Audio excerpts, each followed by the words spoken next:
지난 민선국이 지방선거에서 용인특례시 최초로 재선시장에 당선되는 신기록을 세운 이상일 용인시장님 모시고 이야기 나눠보는 시간 가져보도록 하겠습니다. 시장님 안녕하십니까? 안녕하세요. 뵙게 돼서 반갑습니다. 너무나 반갑습니다. 네, 우선 용인시 최초의 재선시장 당선을 진심으로 축하드립니다. 감사합니다. 아무래도 지난 선거에서 현역 시장과 또 여당 후보 간의 맞대결로 주목받았던 선거였던 이만큼 감회가 남다르실 것 같은데요. 당선 소감 한 말씀 부탁드리겠습니다. 예, 먼저 시민들께 감사하다는 말씀을 사실은 수백 번 해도 부족하다고 생각을 합니다. 지난 4년 나름대로 최선을 다해서 열심히 일한 것에 대해 시민들의 평가가 있었다고 생각을 하고 또 다시 선출해 주신 시민들께 일과 성과로 보답을 해드리겠다 이런 각오로 일을 하고 있습니다. 돌이켜보면 매우 어려운 선거였습니다. 제가 속한 정당의 지지율이 바닥인 상황에서 선거를 치렀습니다. 만일 지금 당장 선거를 치른다면 훨씬 수월하게 이겼지 않았을까 이런 생각을 하는데요. 당시는 정당 지지율이 최악인 상황에서 선거를 치렀고 또 상대 후보는 대통령의 대변인을 내세우고 권력의 파워를 내세워서 선거를 치렀는데 저는 권력 대 시민 이런 프레임으로 선거를 치렀습니다. 시민이 권력을 이깁니다. 이런 이야기를 계속했고 시민만 믿고 뛰겠습니다. 이렇게 했는데요. 그 생각대로 시민이 권력을 이긴다는 걸 보여준 선거였다 이런 생각을 하고 아무리 속한 정당이 시원찮고 이 선거 환경이 나쁘다고 하더라도 일을 열심히 해왔다면 시민들께서는 그거를 알아주고 평가하신다 이런 걸 증명한 선거였다. 그래서 다른 지역의 선출직 공직자를 이제 생각하는 분들에게도 어떤 메시지를 줬다 이런 생각을 합니다. 평소에 일 열심히 잘하고 시민들과 소통을 열심히 한다면 정치 환경이 선거 환경이 나빠도 선거에서 승리할 수 있다 이런 걸 저는 좀 말씀드리고 싶습니다. 네, 지금 말씀해 주셨다시피 지난 선거에서 국민의힘 정당 지지율이 매우 낮았음에도 불구하고 재선에 성공을 하셨습니다. 그러다 보니까 지역 온라인 커뮤니티에서도 시장님에 대한 기대감과 응원의 글이 많이 이어지고 있는데요. 기분이 어떠신가요? 예, 격려를 많이 해주신 걸로 알고 있고 저도 커뮤니티 내용 일부를 봤습니다. 그만큼 기대가 또 크다는 것인데요. 시민들 커뮤니티를 제가 선거 과정에도 보면서 제가 이기는 선거구나 이런 생각을 했습니다. 그 커뮤니티에 많은 분들이 지난 4년 현 이상일 시장 열심히 일하지 않았느냐, 당이 뭐가 필요가 있느냐, 사람 보고 찍자 이런 이야기를 많이 하신 걸 봤고요. 그 커뮤니티에 또 많은 지역의 여러 가지 현안에 대한 주문도 많았습니다. 그래서 그런 주문도 살펴보면서 일부는 공약으로 반영을 하고 일부는 제가 이제 선거 때 메시지도 냈고 또 당장 급한 일은 사실은 저희들이 노력을 해서 해결하려는 그런 메시지도 내보냈습니다. 그래서 그 커뮤니티를 보면서 더욱더 소통을 하려는 그 노력을 했고요. 소통의 중요성도 깨달았습니다. 네, 맞습니다. 아무래도 시장님의 그런 추진력과 시정 연속성 때문에 더 높은 평가를 받으신 것 같은데요. 그렇다면 지난 4년간의 시정 가운데 시민들께서 가장 높게 평가한 부분이 있다면 어떤 거라고 생각하시나요? 사실 여러 가지가 있다고 생각되는데요. 일단 제가 스스로 평가하는 것은 제가 시장이 되고 나서 2022년 10월 초에 추진을 했던 것이 삼성전자 반도체 투자입니다. 삼성전자 고위 관계자들을 용인에 불러서 투자 이야기를 했고 그 현장에는 우리 시의 공직자들 증인이 4명이나 있습니다. 그거를 진행을 하면서 2023년 3월 삼성전자가 당시는 300조 1년 뒤에 60조가 더 늘어서 360조가 되는데 첨단 시스템 반도체 국가 산단을 조성하는 발표가 있었고 그해 7월 20일 삼성전자 국가산단 지역과 삼성전자가 43년 전에 가장 먼저 대한민국에서 반도체를 만들었던 기흥 캠퍼스 미래연구단지라고 하는데 거기도 20조가 투자가 됩니다. 그곳과 SK 하이닉스 원삼의 용인 반도체 클러스터 일반 산단 세 곳이 반도체 부문 국가 첨단 전략산업 특화단지로 지정을 받게 되고 지정을 받게 되면 정부의 인프라 지원을 받게 되는데 또 용적률이 350에서 490%로 올라갑니다. 그래서 SK 하이닉스는 2복층 팹을 지려다가 3복층을 하게 되면서 투자가 122조에서 600조로 늘어나고 삼성과 SK 투자 규모가 1천조 원에 육박하는 천조 개벽이라는 말까지 생기는 그런 시대를 열었습니다. 삼성 국가산단 유치로 인해서 45년간 우리가 규제를 받았던 송탄 상수원보구역 1950만 평 땅입니다.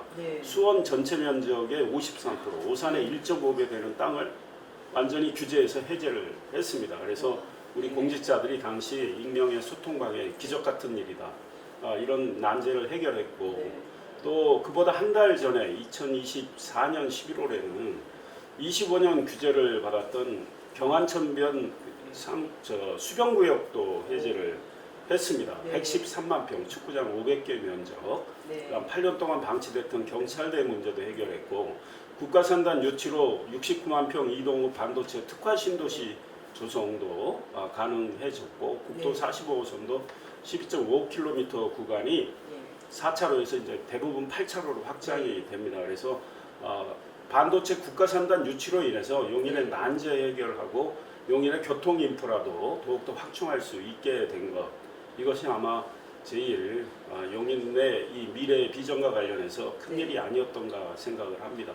그럼에도 불구하고 소소하게 시민들에게 불편을 덜어드리고 또 생활을 보다 윤택하게 하는 이런 그 생활 밀착형 행정도 많이 하려고 노력을 했습니다.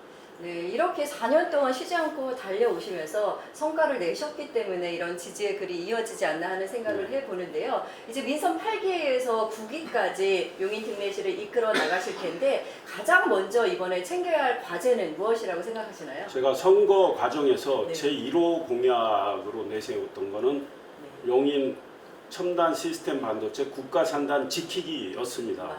이 팹 일부를 6개 팹이 지어지게 되는데요. 일부를 호남 등으로 이전하자는 주장이 집권 세력 측에서 계속 나왔거든요. 지난해 12월부터. 그리고 선거 이 과정에서도 흔들기가 있었고요.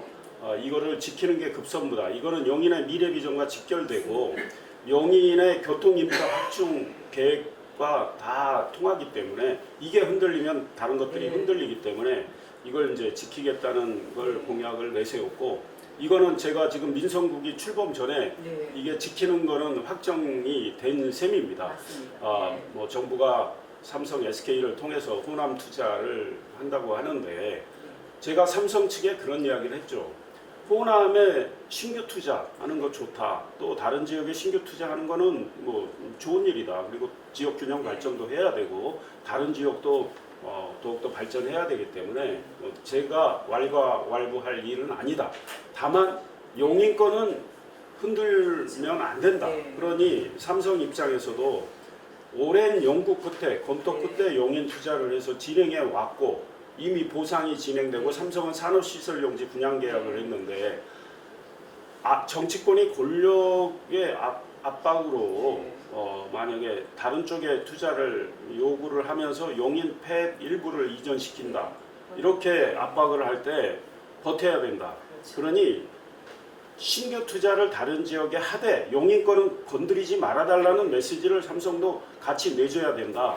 이런 이야기를 쭉 해왔는데요. 삼성도 그렇게 하겠다는 입장이었고 결국은 용인 거는 흔들리지 않게 이제 결정이 됐죠. 삼성은 용인은 계획대로 그대로 진행을 하고 다른 지역에 신규로 투자하겠다. 이제 이런 입장을 이제 확고히 했습니다. 그래서 지키기는 끝났고 이제는 이거를 속도를 내야 됩니다. 국가산단이라 반도체는 정말 시쳇말로 졸면 죽는답니다. 그러니까 한시도 멈출 수가 없어요. 그래서 속도를 좀 내도록 해야 되고 그거는 그거대로 하면서 우리 시민들이 이제 가장 불편을 겪고 있는 것이 대중교통이 아직 미흡한 게 많습니다. 그래서 처인구는 철도가 없어요. 네. 근데 국가 산단을 잘하면 철도가 이제 들어오게 될 겁니다. 그래서 우리가 계획하고 있는 철도망 확충 계획, 수지구도 지금 철도가 경기 남부 광역철도라고 해서 꼭 필요한 상황이고, 그다음 기흥 지역은 수지하고 이 처인하고 연결되는